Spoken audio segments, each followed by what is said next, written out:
And once you see this, you'll never unsee it. Every time you watch a movie or a TV show, you'll see this and go, oh, now I know why it looks that way. Cinematic lighting in AI imagery is a generic term that people type in and don't really know what it means. Cinematic lighting, more often than not, is a very, very specific lighting style that is used in like 95% of movies and high-end TV shows.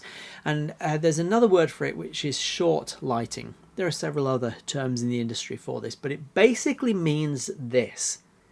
And once you see this, you'll never unsee it. Every time you watch a movie or a TV show, a high-end TV show, you'll see this and go, oh, now I know why it looks that way. So cinematic lighting or short lighting is essentially where the camera is on, if you imagine an actor looking away from the camera, as they should, you've got this line here and the camera is on, say the camera is on this side, the brightest light, or what's called the key light, should be on this side. They should be on opposite sides to each other, meaning that the camera is always facing the shadow side of the face.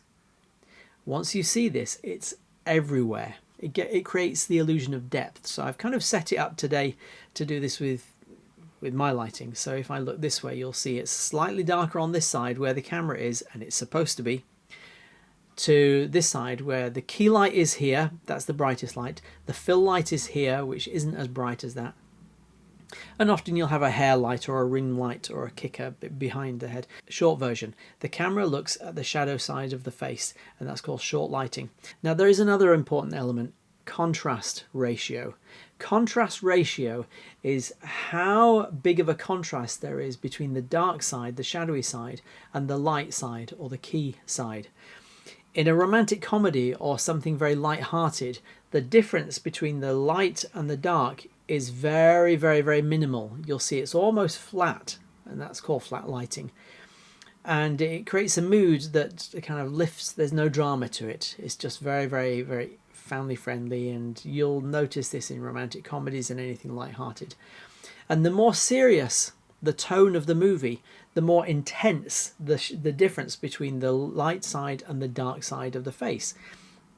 All the way through to the most gritty, dramatic movies and scenes where it's really, really dark and really, really bright. By the way, it's a great tool for adding gravity to a scene.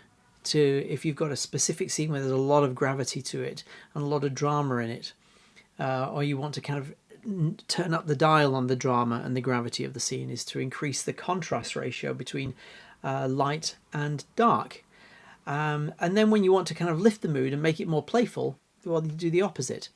Entire movies are shot with a contrast ratio that's either very, very dark, very light, or very flat and even, or something anywhere in between.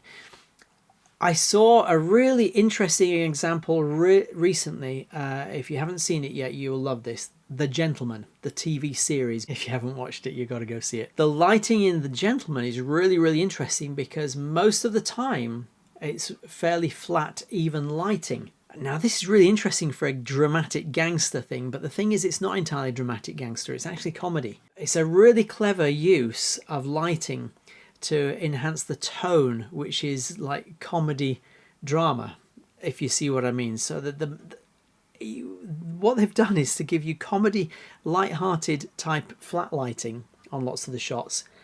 But the way that they've created contrast is with dark backgrounds and light foregrounds, the face.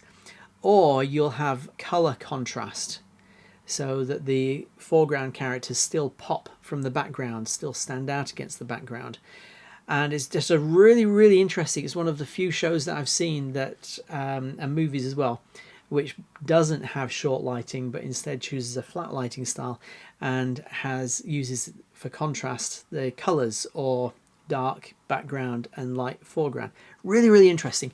Anyway, you need to know about this because it matters for your scenes when you're putting together your shot list, when you're putting together the storyboard, when you're putting together your visuals in the early stages of your project, when you're laying the foundations. You need to know how dramatic your scene is, or what mood, what tone you want it to have, how much gravity you want it to have. Because just typing cinematic lighting into a prompt won't be enough. You need to type in, you need to find a movie that has a similar style of lighting to the lighting that you want in your scene. And that's probably the best way to direct the AI towards a certain look. Now, if you're serious about creating images that look authentically cinematic, you're going to want to look at this video here.